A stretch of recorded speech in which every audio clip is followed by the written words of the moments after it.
Welcome to ആഷൻ literature 10ാം ക്ലാസ്സിൻ്റെ English unit 1 chapter 3 French romance and countrymen അതിൻ്റെ ആക്ടിവിറ്റീസ് ആണ് നമ്മളിപ്പോൾ ചെയ്തുകൊണ്ടിരിക്കുന്നത്. അതിന് ഫസ്റ്റ് പാർട്ടായ ലെറ്റ്സ് അപ്രീഷിയേറ്റ് നമ്മൾ പൂർണ്ണമായിട്ടും കംപ്ലീറ്റ് ചെയ്തു. ലെറ്റ്സ് പ്ലേ വിത്ത് വേർഡ്സും ഫുള്ളായിട്ട് നമ്മൾ ഡിസ്കസ് ചെയ്തതാണ്. ഇനി നമുക്ക് ലെറ്റ്സ് അനലൈസിലേക്ക് പോവാം. അവിടെ നമ്മുടെ ഓഫീസർ പറയുന്ന ഒരു ഡയലോഗാണ് കൊടുത്തിരിക്കുന്നത്. You should hide in the loft, you must hang on, do you here? Look at the use of should and must in the above statements. ഇവിടെ ഷുഡും മസ്റ്റും ഉപയോഗിച്ചിരിക്കുന്നത് നോക്കൂ. What do you think the words convey? ഇവിടെ ഷുഡും മസ്റ്റും എന്താണ് കാണിച്ചു തരുന്നത് എന്നാണ് നിങ്ങൾക്ക് തോന്നുന്നത്? The word should gives advice or suggestion. ഇവിടെ നിന്ന് നമുക്ക് മനസ്സിലാക്കാം ഷുഡ് എന്ന വാക്കുകൊണ്ട് ഒരാൾക്ക് ഉപദേശം കൊടുക്കാൻ അല്ലെങ്കിൽ ഒരു സജഷൻ കൊടുക്കാനാണ് നമ്മൾ ഉപയോഗിക്കുന്നത്. While must shows A strong command or necessity. എന്നാൽ മസ്റ്റോ ഒരു സ്ട്രോങ് ആയ കമാൻഡോ അല്ലെങ്കിൽ ഒരു അത്യാവശ്യകതയോ ആണ് മസ്റ്റ് കൊണ്ട് സൂചിപ്പിക്കുന്നത്. Now how would you advise the pianist given his situation? Use should, should not, must and must not. ഇനി ഈ വാക്കുകൾ ഉപയോഗിച്ചുകൊണ്ട് പിയാനിസ്റ്റിന് കുറച്ച് അഡ്വൈസ് കൊടുക്കാനാണ് നമ്മളോട് പറയുന്നത്. ഒന്നിവിടെ തന്നിട്ടുണ്ട്, you must keep yourself warm. നമുക്ക് മറ്റൊന്ന് എഴുതാം, you should stay hidden and should not make noise. മറ്റൊന്ന്, you must not leave the loft until it is safe. ഈ വാക്കുകൾ ഉപയോഗിച്ചുകൊണ്ട് ഈ ഒരു രീതിയിൽ നമുക്ക് അദ്ദേഹത്തിന് അഡ്വൈസ് കൊടുക്കാം. Read this conversation between German officer and pianist. ഇവിടെ ജർമ്മൻ ഓഫീസറും പിയാനിസ്റ്റും തമ്മിലൊരു കോൺവെർസേഷൻ കൊടുത്തിട്ടുണ്ട് കേട്ടോ. You should be careful, stay in the loft as long as you can. വളരെ ശ്രദ്ധിച്ചിരിക്കണം, എത്ര സമയം ലോഫ്റ്റിൽ കഴിയാൻ പറ്റുമോ അത്രയും സമയം അവിടെ തന്നെ നിൽക്കുക. Yes sir, but I would like to know why you are so kind to me. തീർച്ചയായും നിൽക്കാം, പക്ഷെ എനിക്ക് അറിയണമെന്നുണ്ട് എന്തുകൊണ്ടാണ് താങ്കൾ എന്നോട് ഇത്രയും ദയ കാണിക്കുന്നത് എന്ന്. I feel I ought to have helped more people. Ought to എന്നാൽ വേണം, എനിക്ക് തോന്നുന്നുണ്ട് ഞാൻ ഒത്തിരി ആളുകളെ സഹായിക്കണമെന്ന്, അങ്ങനെ വേണമെന്ന് എനിക്ക് തോന്നുന്നു. It could have made a great difference. അത് വലിയൊരു വ്യത്യാസമുണ്ടാക്കും. അപ്പോൾ പിയാനിസ്റ്റ് പറഞ്ഞു, you may not think so but you are doing it now sir. നിങ്ങൾ അങ്ങനെ ചിന്തിക്കുകയല്ല സത്യത്തിൽ ചെയ്യുന്നത്, അങ്ങനെ ചെയ്യുകയാണ് ഇപ്പോൾ ചെയ്യുന്നത്. അപ്പോൾ ഓഫീസർ പറഞ്ഞു, yes I understand but I still think you should leave Warsaw as soon as possible. ശരിയാണ്, എനിക്ക് മനസ്സിലാകും, എന്നാലും എപ്പോഴാണോ സാധ്യമാകുന്നത് അപ്പോൾ വാർസോയിൽ നിന്നും നിങ്ങൾ രക്ഷപ്പെടണമെന്നാണ് ഞാൻ പറയുന്നത്. അപ്പോൾ പിയാനിസ്റ്റ് പറഞ്ഞു, I would if I get a chance. എനിക്കൊരു ചാൻസ് കിട്ടുകയാണെങ്കിൽ തീർച്ചയായും ഞാൻ പോകും. But for the moment I must hide. പക്ഷെ ഇപ്പോൾ എനിക്ക് ഒളിച്ചിരുന്നേ പറ്റൂ. അപ്പോൾ ഓഫീസർ പറഞ്ഞു, I will try to find your way out, you must trust me, do you hear? ഞാൻ നിങ്ങളെ പുറത്തിറക്കാനായിട്ട് വഴികൾ കണ്ടെത്താം, പക്ഷെ നിങ്ങൾ എന്നെ വിശ്വസിച്ചേ മതിയാകൂ. ഞാൻ പറയുന്നത് കേട്ടോ? അപ്പോൾ pianist, could you get me something to eat? എനിക്ക് എന്തെങ്കിലും കഴിക്കാനായിട്ട് കൊണ്ടുവന്ന് തരാൻ പറ്റുമോ? ഓഫീസർ, ഐ വിൽ സർട്ടൻലി, തീർച്ചയായും കൊണ്ടുതരാം. You must stay in the loft until I come. ഞാൻ വരുന്നത് വരെ ലോഫ്റ്റിൽ തന്നെ നിൽക്കണം. Pianist, thank you sir. Officer, you are welcome, stay safe. സേഫായിട്ട് ഇരിക്കും. Now pick out the statements from the conversation above that denote the following functions. ഇവിടെ ഒരു ബോക്സ് തന്നിട്ടുണ്ട്, അതിൽ ഒരു സൈഡിൽ അതിന്റെ ഉപയോഗം കൊടുത്തിട്ടുണ്ട്. അത് വെച്ചുകൊണ്ട് ഇപ്പുറത്ത് നമ്മൾ സ്റ്റേറ്റ്മെന്റ്സ് ഫില്ല് ചെയ്യണം. നമ്മൾ നേരത്തെ പറഞ്ഞ should, should not, must, must not ഒക്കെ ഈ കോൺവെർസേഷനിൽ വന്നു പോയതായിട്ട് നിങ്ങൾ ശ്രദ്ധിച്ചിട്ടുണ്ടാവും. അപ്പോൾ അഡ്വൈസ്, റെക്കമെൻഡേഷൻ, ഒരാളെ ഉപദേശിക്കാൻ അല്ലെങ്കിൽ ഒരു റെക്കമെൻഡേഷൻ ഒക്കെ കൊടുക്കാനാണ് നമ്മൾ ഷുഡ് ഉപയോഗിക്കുക. അതുകൊണ്ടാണ് അവിടെ യു ഷുഡ് ബി കെയർഫുൾ എന്ന് എഴുതിയിരിക്കുന്നത്. ഒരാൾക്ക് പെർമിഷൻ കൊടുക്കാൻ അല്ലെങ്കിൽ ഒരു ചാൻസിനെ കുറിച്ച് പറയുമ്പോൾ, ഒരു പോസിബിലിറ്റി, സാധ്യതയെ ഒക്കെ കുറിച്ച് പറയുമ്പോൾ you may not think so. May അവിടെ ഒരു പോസിബിലിറ്റിയാണ് കാണിക്കുന്നത്, സാധ്യത. മോറൽ ഒബ്ലിഗേഷൻ, നമ്മളിപ്പോൾ ഒരാളെ നിയമപരമായിട്ട് നിർബന്ധിച്ച് ചെയ്യിക്കുന്ന കാര്യങ്ങളല്ല. ഇപ്പോൾ ഒരാളുടെ പേഴ്സ് കളഞ്ഞു കിട്ടി, അത് തിരിച്ചു കൊടുക്കണമെന്ന് നിയമത്തിൽ എവിടെയും പറഞ്ഞിട്ടില്ല, എന്നാൽ അതൊരു മോറൽ ഒബ്ലിഗേഷൻ ആണ് എന്ന് പറയാം. അപ്പോൾ മോറൽ ഒബ്ലിഗേഷൻ പറയുന്ന സമയങ്ങളിലൊക്കെ നമ്മൾ ഉപയോഗിക്കുന്ന ഒരു വേർഡാണ് ought to. I feel I ought to have helped more people. Intention, future actions, ഭാവിയെക്കുറിച്ച് ഉള്ള കാര്യങ്ങൾ അല്ലെങ്കിൽ നമ്മുടെ ഫ്യൂച്ചർ പ്ലാൻസ് അല്ലെങ്കിൽ നമ്മുടെ ലക്ഷ്യങ്ങളൊക്കെ പറയാനായിട്ട് നമുക്ക് ഉപയോഗിക്കാവുന്നതാണ്. I will try to find you a way out. ഇവിടെ ഉപയോഗിച്ചിരിക്കുന്നത് വില്ലാണ്. വില്ല് പൊതുവെ എന്തിനാണ് ഉപയോഗിക്കുക? ഫ്യൂച്ചറിൽ ഭാവിയെ പറ്റി പറയാനാണ്. ഒബ്ലിഗേഷൻ ഓർ നെസസിറ്റി, ഒരു കണ്ടീഷൻ കൊടുക്കുമ്പോൾ അല്ലെങ്കിൽ ഒരു അത്യാവശ്യകതയെക്കുറിച്ചൊക്കെ പറയുമ്പോഴാണ് നമ്മൾ മസ്റ്റ് ഉപയോഗിക്കുക. You must stay in the loft until I come. ഞാൻ വരുന്നത് വരെ ലോഫ്റ്റിൽ ഇരുന്നേ പറ്റൂ. എബിലിറ്റി, എബിലിറ്റി എന്ന് പറഞ്ഞാൽ കഴിവ്. Stay in the loft as long as you can. എത്രത്തോളം ലോഫ്റ്റിൽ നിൽക്കാൻ കഴിയുമോ, പറ്റുമോ അത്രയും സമയം അവിടെ നിൽക്കാനാണ് പറയുന്നത്. അപ്പോൾ ക്യാൻ, കുഡ് പോലെയുള്ളവ എബിലിറ്റി, കഴിവിനെ കാണിക്കാനായിട്ട് നമുക്ക് ഉപയോഗിക്കാം. The verbs can, could, shall, should, will, would, may, might, must, ought are modal auxiliary verbs. ഇവയാണ് നമ്മൾ മോഡൽ ഓക്സിലറി വേർബ്സ് എന്ന് പറയുന്നത്, അല്ലെങ്കിൽ മോഡൽസ് എന്ന് പറയുന്നത്. ഇവ എന്തൊക്കെ കാണിക്കാനാണ് നമ്മൾ ഉപയോഗിക്കുന്നത്? പോസിബിലിറ്റി സാധ്യത, എബിലിറ്റി കഴിവ്, ഒബ്ലിഗേഷൻ ബാധ്യത, പ്രഡിക്ഷൻ പ്രവചിക്കാനായിട്ട്, പെർമിഷൻ അനുവാദം, നെസസിറ്റി അത്യാവശ്യകത എന്നിവയൊക്കെ സൂചിപ്പിക്കാനായിട്ട് നമുക്കിത് ഉപയോഗിക്കാം. Read and complete the following conversation between Pelayo and Elisinda from a very old man with enormous wings. അപ്പോൾ അവർ തമ്മിലുള്ള കോൺവെർസേഷൻ ആണ് ഇവിടെ കൊടുത്തിരിക്കുന്നത്. നമുക്ക് അത് ഫില്ല് ചെയ്യാം. Pelayo: We should try to help the man. 2. Elisinda: That's right. Will you help me clean his wings? Pelayo: Of course. We ought to be careful. We must not hurt the old man. Elisinda: Should we keep him indoors? He might fly away. Pelayo: He can't fly. He must wait till he heals. Activity 2. Read the sentence given below. നമുക്ക് വായിക്കാം. Elisinda bought some pumps with heels and many dresses of silk. Now read the sentence again. Elisinda bought some satin pumps with high heels and many dresses of iridescent silk. What changes do you notice in the second sentence? നമ്മൾ ആദ്യം വായിച്ചതും രണ്ടാമത് വായിച്ചതും തമ്മിലുള്ള വ്യത്യാസം എന്താ? ആദ്യത്തേതിൽ നമ്മൾ heels എന്ന് മാത്രമേ പറഞ്ഞിട്ടുണ്ടായിരുന്നുള്ളൂ. രണ്ടാമത്തേതിലോ എങ്ങനെയുള്ള ഹീൽസ് എന്ന് നമ്മൾ പറഞ്ഞല്ലേ, ഹൈ ഹീൽസ്. അതുപോലെ ആദ്യത്തേതിൽ സിൽക്ക് കൊണ്ടുള്ള ഡ്രസ്സ് എന്നേ നമ്മൾ പറഞ്ഞുള്ളൂ, എന്ത് തരം എങ്ങനെയുള്ള സിൽക്ക് എന്ന് നമ്മൾ പറഞ്ഞില്ല. രണ്ടാമത്തേതിൽ നമ്മളത് ഇറേഡിസെൻറ്റ് സിൽക്കാണ് എന്ന് പറഞ്ഞു. ഇറേഡിസെൻറ്റ് എന്ന് പറഞ്ഞിട്ടുണ്ടെങ്കിൽ പല നിറത്തിൽ, ഇപ്പം നമ്മൾ പല സൈഡിൽ നോക്കിയാൽ പല കളറായി തോന്നൂലേ, അങ്ങനെയുള്ള സിൽക്കാണ്. അപ്പോൾ the second sentence is more descriptive and specific. രണ്ടാമത്തേത് കുറച്ചും കൂടി വിവരിക്കുന്നുണ്ട്, കുറച്ചും കൂടി സ്പെസിഫിക് ആക്കുന്നുണ്ട്, എങ്ങനെയുള്ളത് എന്ന് പ്രത്യേകം പറഞ്ഞു തരുന്നുണ്ട്. Given below are few phrases from the story. Underline the words similar to the ones in the above examples. ഇവിടെ തന്നിരിക്കുന്ന ഈ 4 ഫ്രേസസും ആ സ്റ്റോറിയിൽ നിന്ന് തന്നെ എടുത്തതാണ്. അപ്പോൾ ഇപ്പം നമ്മളത് തന്ന 2 വാക്കുകളുണ്ട് അല്ലേ, ഹൈയും ഇറേഡിസെൻറ്റും അല്ലേ എക്സ്ട്രാ ആഡ് ചെയ്തത്. അതുപോലെയുള്ള വേർഡ്സ് ഈ ഒരു ഫ്രേസിൽ നിന്നും അണ്ടർലൈൻ ചെയ്യാനാണ് പറയുന്നത്. അപ്പോൾ അതെന്തായിരിക്കും? ഒന്നാണ് അൺഫോർച്ചുനേറ്റ് അല്ലേ. എങ്ങനെയുള്ള ഇൻവാലിഡ്സ് ആണ്? അൺഫോർച്ചുനേറ്റ്. ക്യാപ്റ്റീവ് ഏഞ്ചൽ, ഏഞ്ചലിൻ്റെ പ്രത്യേകത എന്താണ്? ഏഞ്ചൽ ക്യാപ്റ്റീവ് ആണ്. സെനൈൽ വൾച്ചർ, വൾച്ചർ എങ്ങനെയുള്ളതാണ്? സെനൈലാണ്. സൂപ്പർ നാച്ചുറൽ വിർച്യു, വിർച്യു എങ്ങനെയുള്ളതാണ്? സൂപ്പർ നാച്ചുറൽ ആണ്. Can you identify the function of the underlined words? എന്തിനാണ് നമ്മൾ ആ വാക്കുകൾ പ്രത്യേകം അവിടെ ഉപയോഗിച്ചത്? നമുക്ക് ഏഞ്ചൽ എന്ന് മാത്രം പറഞ്ഞാൽ പോരായിരുന്നു, എന്തിനാണ് ക്യാപ്റ്റീവ് ഏഞ്ചൽ എന്ന് ഉപയോഗിച്ചത്? What do the tell us about the nouns? ഇവിടെ ഇൻവാലിഡ്സ്, ഏഞ്ചൽ, വൾസർ, വിർച്യു എന്നിവ നൗൺസ് ആണ്. അതിൻ്റെ കൂടെയാണ് ഈ ഒരു എക്സ്ട്രാ വാക്കും കൂടി നമ്മൾ ആഡ് ചെയ്ത് കൊടുത്തേക്കുന്നത്. അപ്പോൾ അതെന്തിനാണ് നമ്മൾ ഉപയോഗിച്ചിരിക്കുന്നത്? ഇവിടെ തന്നിരിക്കുന്ന നൗണിനെ കുറച്ചുകൂടി മോഡിഫൈ ചെയ്യുകയാണ്. For example red apple. Apple എന്നത് നൗൺ ആണല്ലേ. ഇവിടെ റെഡ് ഒരു അഡ്ജക്റ്റീവ് ആണ്, അതുവഴി നമുക്ക് ആപ്പിളിൻ്റെ കളർ മനസ്സിലാവുന്നു. അല്ലെങ്കിൽ ബിഗ് ഹൗസ്, ഹൗസ് എന്നുള്ളത് ഒരു നൗൺ ആണ് അല്ലേ. ബിഗ് കൂടി ചേർത്തപ്പോൾ ആ ഹൗസിൻ്റെ സൈസ് നമുക്ക് മനസ്സിലായി, big house. Make similar phrases creating pairs from the words given in the box below and complete the sentences. One has been done for you. അപ്പോൾ ഇവിടെ നമുക്ക് ബോക്സിൽ കുറേ അഡ്ജക്റ്റീവ്സ് കൊടുത്തിട്ടുണ്ട്, അത് വെച്ച് നമുക്കിത് കംപ്ലീറ്റ് ചെയ്യാം. ആദ്യത്തെ നമുക്ക് തന്നിട്ടുണ്ട്, did you hear any unusual noise? എങ്ങനെയുള്ള noise? Unusual noise. Pelayo took tremendous effort to pull the old man out of the mud. എങ്ങനെയുള്ള എഫേർട്ടാണ്? അതിശക്തമായ എഫേർട്സ് അല്ലേ, വളരെ കഷ്ടപ്പെട്ടാണ് ഓൾഡ് മാനിനെ ചെളിയിൽ നിന്നും എടുത്തത്. The happy child play with the old man. Child എങ്ങനെയുള്ള ചൈൽഡാണ്? Happy child. The enthusiastic crowd flock to Pelayo's house. എങ്ങനെയുള്ള ക്രൗഡാണ്? നല്ല ആവേശം നിറഞ്ഞ അല്ലേ, ഉത്സാഹമുള്ള, enthusiastic. People came to see the old man with enormous wings. Wings എങ്ങനെയുള്ളതാണ്? Enormous. Adjectives of quality. Descriptive adjectives show the quality of a person, thing or experience. നമ്മളൊരു വസ്ത്രത്തിൻ്റെ ക്വാളിറ്റി എങ്ങനെ നോക്കുക?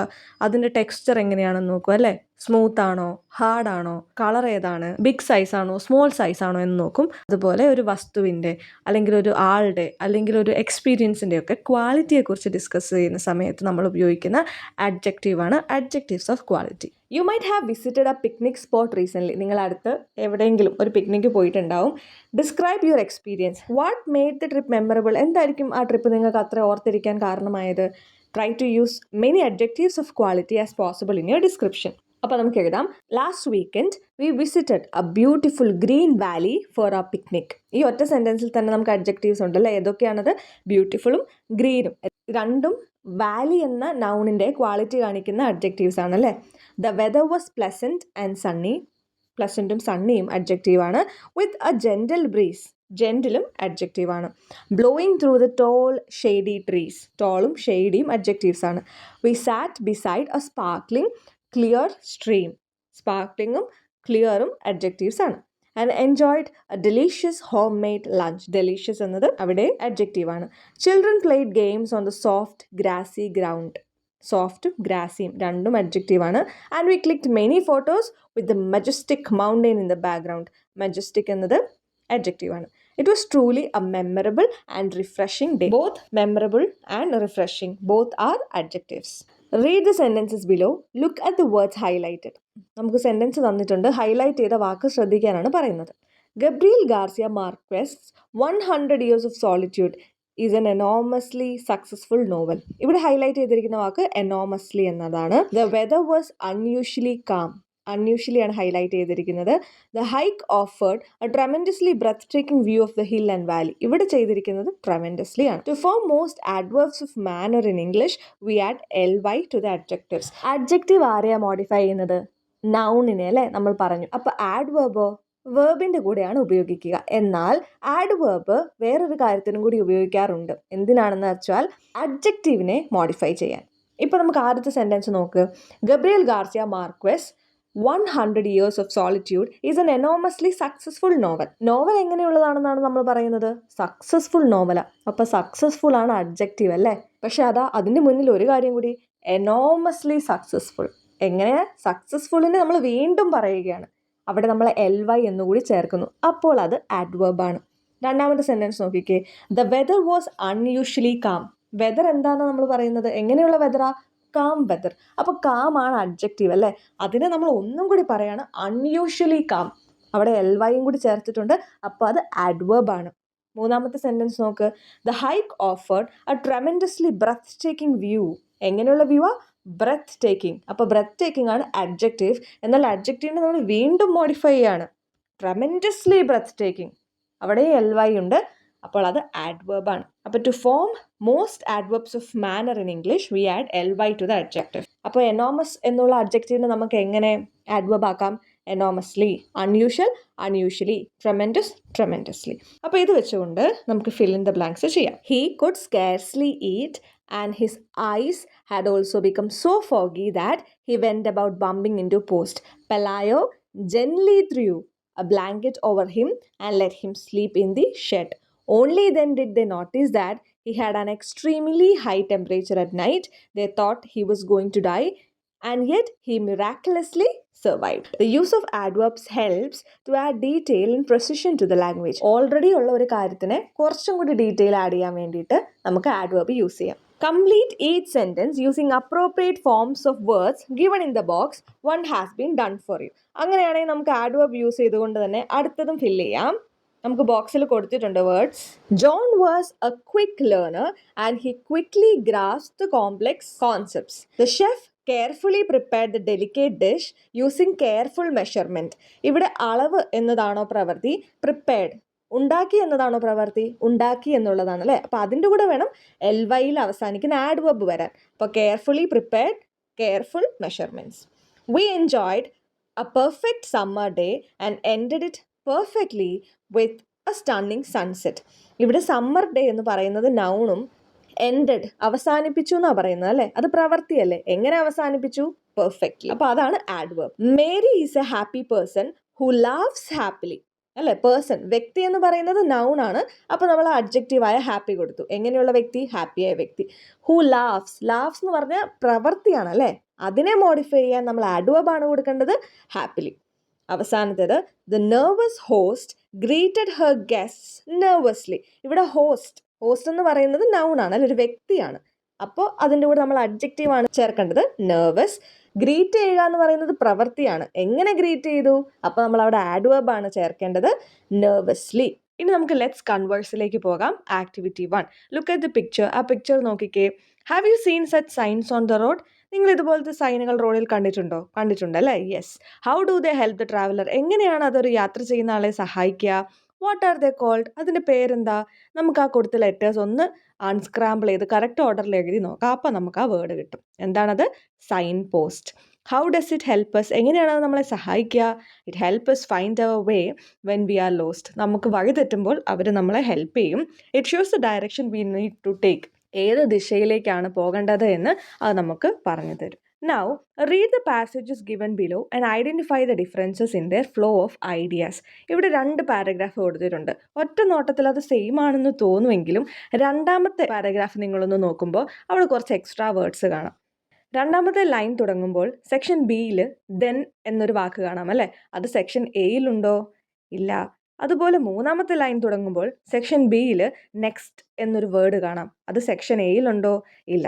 അതുപോലെ കുറച്ച് വേർഡ്സ് സെക്ഷൻ ബിയിൽ കൂടുതലാണ്. അവ എന്തിനാ ഉപയോഗിക്കുന്നത്? ഒരു ഫ്ലോ കിട്ടാൻ. 2 ലൈനുകളും തമ്മിൽ അങ്ങ് കണക്റ്റ് ആവും അല്ലേ? മലയാളത്തിൽ തന്നെ നമ്മളൊരു പാസേജ് എഴുതുമ്പോൾ എന്നിട്ട് അതിനുശേഷം അവസാനം അങ്ങനെ വാക്കുകൾ ഉപയോഗിക്കുമ്പോൾ 2 സെൻറ്റൻസുകൾ തമ്മിൽ ഒരു ബെറ്റർ കണക്ഷൻ കിട്ടുന്നുണ്ട് അല്ലേ? നല്ലൊരു ക്ലാരിറ്റി കിട്ടുന്നുണ്ട്. അപ്പോൾ ഇവിടെ ഏതൊക്കെ വാക്കുകളാണ് കണക്ട് ചെയ്യാൻ ഉപയോഗിച്ചിരിക്കുന്നത് എന്ന് നമുക്കൊന്ന് എഴുതിയാലോ? ഇവിടെ യൂസ് ചെയ്തിരിക്കുന്നത് then, next, meanwhile, following this, consequently, finally.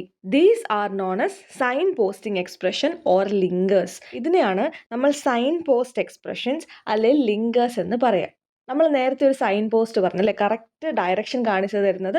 അതുപോലെ ഈ വാക്കുകൾ ഉപയോഗിക്കുമ്പോൾ നല്ല കറക്റ്റായൊരു ഡയറക്ഷൻ നമുക്ക് മനസ്സിലാവും. 2 സെൻറ്റൻസുകളെ തമ്മിൽ അത് നന്നായിട്ട് ലിങ്ക് ചെയ്യുന്നു. അതുകൊണ്ടാണ് അതിനെ ലിങ്കേഴ്സ് എന്ന് പറയുന്നത്. 2 സെൻറ്റൻസ് തമ്മിൽ നല്ലൊരു കണക്ഷൻ ഉണ്ടാക്കുന്നു. Now compare the flow of ideas in passage A and passage B. How does the use of linkers in passage B improves the coherence and flow of information? എങ്ങനെയാണ് passage ബിയിൽ നമ്മൾ ഈ linkers ഉപയോഗിച്ചപ്പോൾ അതെങ്ങനെയാണ് നമ്മളെ help ചെയ്തത്? They connect ideas clearly. കുറച്ചും കൂടി കാര്യങ്ങൾ നമുക്ക് ക്ലിയർ ആവാൻ ഹെൽപ്പ് ചെയ്തു. ഷോ സീക്വൻസസ്, ഒന്നിനു ശേഷം അടുത്തത് എന്ത് സംഭവിച്ചു എന്നൊരു സീക്വൻസ് മനസ്സിലാക്കി തന്നു. Match the linkers to their functions in the following table. ഇനി നമുക്ക് ഓൾറെഡി ലിങ്കേഴ്സ് തന്നിട്ടുണ്ട് ഇവിടെ ഉപയോഗിച്ചിരിക്കുന്നത്. അതിൻ്റെ ഫങ്ഷൻസും അടുത്ത സൈഡിൽ തന്നിട്ടുണ്ട്. പക്ഷെ അത് മിക്സ് ചെയ്താൽ കൊടുത്തേക്കുന്നത്. നമ്മളത് കറക്റ്റായിട്ട് മാച്ച് ചെയ്യണം കേട്ടോ. ദെൻ എന്താ കാണിക്കുന്നത്? അടുത്തത് എന്നാണല്ലേ, ഒരു ഓർഡർ അല്ലേ കാണിച്ചു തരുന്നത്, സീക്വൻസ്. അപ്പോൾ correct answer sequence order. Next കാണിച്ചു തരുന്നതോ സീക്വൻസ്, അടുത്തത്. മീൻ വൈൽ എന്ന് പറഞ്ഞാൽ സൈമിൾട്ടേനിയസ് ഈവൻസ്, ഒരേ സമയം നടന്ന 2 കാര്യങ്ങൾ. ഫോളോയിങ്, അതും അടുത്തത് എന്ന് കാണിക്കാനാണ് സീക്വൻസ് ആണ്. കോൺസിക്വൻ്റ്ലി എന്ന് പറഞ്ഞാൽ തത്ഫലമായി എന്നൊക്കെ നമ്മൾ മലയാളത്തിൽ പറയും, അതിൻ്റെ ഫലമായിട്ട്. ഫൈനലി എന്താണെങ്കിലും ഇൻഡിക്കേറ്റ്സ് ദ കൺക്ലൂഷൻ, അവസാനം എന്ന് കാണിക്കാൻ. Fill in the blanks with appropriate signposting expressions, choosing from the given in the brackets. ഇവിടെ ബ്രാക്കറ്റ്സിൽ കുറച്ച് ലിങ്കേഴ്സ് കൊടുത്തിട്ടുണ്ട്. അത് ഏതാണ് കറക്റ്റ് എന്ന് സെലക്ട് ചെയ്തിട്ട് നമുക്ക് എഴുതാം കേട്ടോ. Pelayo dragged the old man away from the mud and then locked him up in the chicken coop. എന്നിട്ട് എന്ത് ചെയ്തു എന്നാണ് അല്ലേ, സീക്വൻസ് ആണ് അവിടെ കാണിക്കുന്നത്. രണ്ടാമത്തേതോ Elisenda was burdened with work following the arrival of the crowd to see the very old man. Elisenda പണിയെടുത്ത് മടുത്ത് കഴിഞ്ഞപ്പോഴാണ് രണ്ടാമത് അടുത്തതായി സംഭവിച്ചതാണ്, ഓർഡർ ആണ് അവിടെ കാണിക്കുന്നത്. അപ്പോൾ ഫോളോയിങ്. മൂന്നാമത്തേത് however the old man was just an imaginary dot on the horizon of the sea. However എന്ന് പറഞ്ഞാൽ കോൺട്രാസ്റ്റ് ആണ് കാണിക്കുന്നത്. എന്നിരുന്നാലും അതോടെ നമ്മൾ ലെറ്റ്സ് കൺവേഴ്സും കംപ്ലീറ്റ് ചെയ്തിരിക്കുകയാണ്. അടുത്ത നമുക്ക് അവസാനത്തെ നമ്മുടെ സെക്ഷനിലേക്ക് പോകാം. Let's team up. അതൊരു ഗ്രൂപ്പ് പ്രൊജക്റ്റ് ആണ് കേട്ടോ. എന്താ ചെയ്യേണ്ടതെന്ന് നോക്കിയാലോ. The passages in this unit introduced a number of social issues relevant to our world today. ഈ ഒരു യൂണിറ്റിൽ നമ്മൾ പഠിച്ച ചാപ്റ്റേഴ്സ് അല്ലേ, ഓൾഡ് മാൻ്റെ കാര്യമാണെങ്കിലും ഇൻ ദ ആറ്റിക് ആണെങ്കിലും ഫ്രഞ്ച് റോമൻസ് ആൻഡ് കൺട്രിമെൻ, എല്ലാത്തിലും നമുക്ക് കുറച്ച് നമ്മുടെ സമൂഹത്തിൽ നഷ്ടപ്പെട്ടു പോകുന്ന കുറച്ച് വാല്യൂസ് അല്ലേ, സ്നേഹം, കരുണ, വിശ്വാസം ഒക്കെ നമുക്ക് കാണാനായിട്ട് കഴിയും. This has sensitised us to the need to uphold certain essential values of life. ഇതുകൊണ്ട് തന്നെ നമുക്ക് മനസ്സിലാവുന്ന കുറച്ച് കാര്യമാണ്, ഈ വാല്യൂസ് ഒക്കെ നമുക്ക് ജീവിതത്തിൽ വളരെ വളരെ അത്യാവശ്യമാണ് എന്നല്ല, ഈ മൂല്യങ്ങൾ, ധർമ്മങ്ങളൊക്കെ. Shall we make a list of the values we need to develop? ഇവിടെ 4 വാല്യൂസ് ഓൾറെഡി കൊടുത്തിട്ടുണ്ട്. നമുക്കത് കൂടാതെ കുറച്ച് വാല്യൂസും കൂടി ആഡ് ചെയ്ത് ഒരു ലിസ്റ്റ് ഉണ്ടാക്കിയാലോ. അപ്പോൾ നമുക്ക് കൂടാതെ ഗ്രാറ്റിറ്റ്യൂഡ് എഴുതാം അല്ലേ, നന്ദി. കമ്പാഷൻ എഴുതാം, കരുണ. റെസ്പെക്റ്റ്, ബഹുമാനം. എംപതി, മറ്റൊരാളുടെ വിഷമത്തിൽ നമ്മളെ തന്നെ കണ്ടുകൊണ്ട് നമ്മൾ പെരുമാറുന്നത്. ഓണസ്റ്റി, സത്യസന്ധത. Why are these values important? എന്തുകൊണ്ടാണ് ഈ വാല്യൂസ് ഇമ്പോർട്ടൻ്റ് ആവുന്നത്? Because they help us live in peace and harmony. നമ്മൾ സന്തോഷത്തോടും സമാധാനത്തോടും കൂടെയൊക്കെ ജീവിക്കണമെങ്കിൽ ഈ വാല്യൂസ് വളരെ ഇമ്പോർട്ടൻ്റ് ആണ് അല്ലേ. World Values Day is celebrated on 17th October every year to raise awareness on the practice of values around the world. 17th October ആണ് നമ്മൾ വേൾഡ് വാല്യൂസ് ഡേ ആചരിക്കുന്നത്. Let's organize a values fair to promote greater understanding and to encourage people to reflect on the values that are most important in life. അപ്പോൾ നമ്മളോട് പറയുന്നത് values, മൂല്യങ്ങളുടെ ഒരു മേള ഉണ്ടാക്കാനാണ്. You may set up stalls representing different values such as kindness, appreciation, friendship, etc. Each stall can present a bouquet of activities, games and quizzes centering around the values it seeks to promote. ഓരോ stall ഇടുക. നമ്മൾ മേളയല്ലേ നടത്താൻ പോകുന്നത്? മൂല്യങ്ങളുടെ മേള. അപ്പോൾ ഓരോ മൂല്യങ്ങളുടെ ഓരോ സ്റ്റോൾ ഇടുക. എന്നിട്ട് നമുക്ക് അവിടെ എന്തൊക്കെ പ്രസൻറ്റ് ചെയ്യാം? ക്വിസുകൾ നടത്താം, ഗെയിംസ് നടത്താം, ആക്ടിവിറ്റി നടത്താം.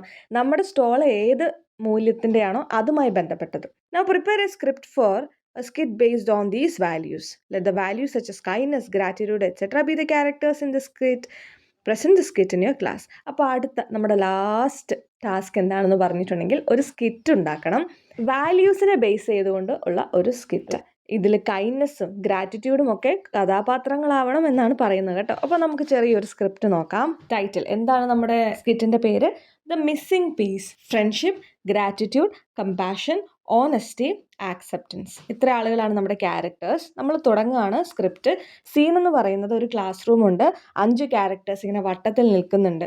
1 chair in the middle is എംറ്റി. എന്നാൽ ഒരു ചെയർ, നടുക്കത്തെ ഒരു ചെയർ എംറ്റി ആണ് കേട്ടോ. അപ്പോൾ ഫ്രണ്ട്ഷിപ്പ് എന്താ പറഞ്ഞത്? Something is missing. എന്തോ ഒന്ന് മിസ്സിങ് ആണ്. We all bring something good to the world but it still feels incomplete. നമ്മൾ എന്തൊക്കെയോ ഇങ്ങോട്ട് കൊണ്ടുവരുന്നുണ്ട് നമ്മുടെ ലോകത്തിലേക്ക്, പക്ഷെ എന്നാൽ എന്തോ ഒന്ന് മിസ്സിങ് ആണ്. അപ്പോൾ ഗ്രാറ്റിറ്റ്യൂഡ് എന്ത് പറഞ്ഞു? Yes, I say thank you. ഞാൻ എപ്പോഴും നന്ദി പറയാറുണ്ട് ഫോർ ദ സ്മോളസ്റ്റ് തിങ്സ്, ചെറിയ കാര്യങ്ങൾക്ക് പോലും. But who helps people when they are truly heart?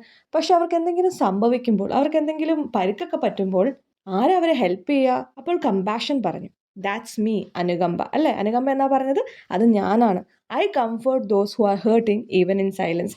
ഞാനാണ് നിശബ്ദതയിൽ വേദനിക്കുന്ന ആളുകളെ പോലും സമാധാനിപ്പിക്കുന്നത്. അപ്പോൾ ഓണസ്റ്റി എന്താ പറഞ്ഞത്? And I speak truth. ഞാൻ സത്യം മാത്രമേ പറയാറുള്ളൂ. Even when it's hard. അത്ര കഷ്ടമുള്ള സമയത്താണെങ്കിൽ പോലും ഞാൻ സത്യമേ പറയാറുള്ളൂ. But truth needs to be accepted too. എന്നാൽ സത്യവും എല്ലാവരും അംഗീകരിക്കണം. അപ്പോൾ ആക്സെപ്റ്റൻസ് എന്ന് പറഞ്ഞു. That's why I'm here. അതിനല്ലേ ഞാനുള്ളത്, അംഗീകരിക്കാൻ, ആക്സെപ്റ്റ് ചെയ്യാൻ. To remind everyone that difference make a special.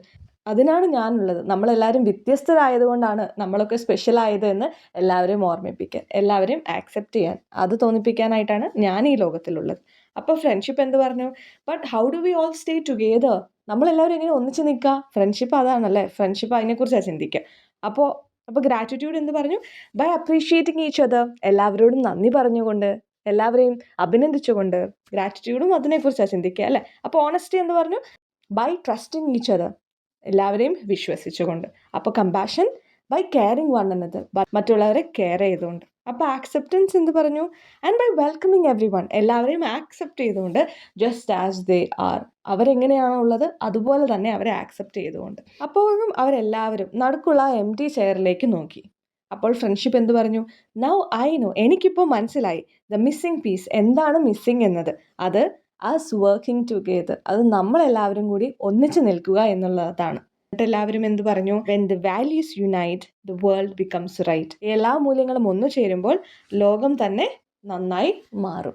Breaking barriers I will fly എന്ന അടുത്ത ചാപ്റ്റർ ഓൾറെഡി പോസ്റ്റ് ചെയ്തിട്ടുണ്ട്. അതിൻ്റെ ക്വസ്റ്റ്യൻ ആൻസേഴ്സുമായിട്ട് നമുക്ക് വീണ്ടും കാണാം.